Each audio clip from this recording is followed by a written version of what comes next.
সকালবেলা রেডি হয়ে এই যে আমরা চলে যাচ্ছি পিকনিকে। আমার পুত্র বসে আছে, সে তো মহা খুশি, কারণ তার সব প্রিয় মানুষগুলোকে নিয়ে আজকে হচ্ছে সে পিকনিকে যাচ্ছে। আমাদের উপজেলা থেকে প্রত্যেক বছর শিক্ষকরা যে কোনো এক জায়গায় পিকনিকে যায়। তো আমার চাকরি জীবনে প্রায় বছরই গিয়েছি, এক বছর শুধু আমার যাওয়া হয়নি। আর একমাত্র কারণ ছিল আমার অপারেশন করা হয়েছিল, কিন্তু তারপরও আমার মেজ বোনকে বলেছিলাম চল না আমরা যাই, মানে আমার এতটা ভালো লাগে পিকনিকে যেতে।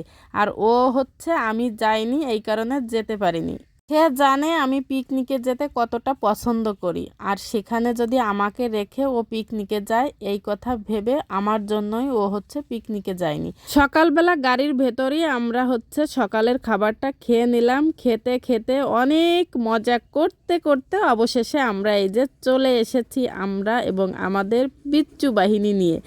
আমরা কি মজা করব, ওদের মজা দেখে আমরা অনেক বেশি মজা পাচ্ছিলাম। আসলে ছেলে মেয়ে যদি মজা পায় তাহলে মা বাবার অনেক সার্থকতা। আর আমরা এই যে কয় প্রাণী দেখেন, পিছনে ব্যাগ নিয়ে ঘুরে বেড়াচ্ছি, তারা যেখানে যাচ্ছে সেখানে যাচ্ছি, যা খাচ্ছে তাই খাওয়াচ্ছি, মানে আমাদের হচ্ছে এই কাজ। আর আমাদের পিছন পিছন আমার মেজ বোনও ঘুরে বেড়াচ্ছে। তো যাই হোক, প্রথমে তারা হচ্ছে এই যে ট্রেনে উঠবে, কিন্তু এইখানের রাইডগুলোতে এত বেশি টিকিটের মূল্য যা আপনাদের বলে বোঝানো যাবে না। বাইরে যদি 100 টাকা হয়, এখানে হচ্ছে তার 3 গুণ, মানে সে কি অবস্থা। যাই হোক, যতই দাম ছিল ছেলে মেয়ে তো উঠবে, তাদের তো উঠাতেই হবে। আর আজকের ট্রেনের ড্রাইভার হচ্ছে আমার মেজ বোন।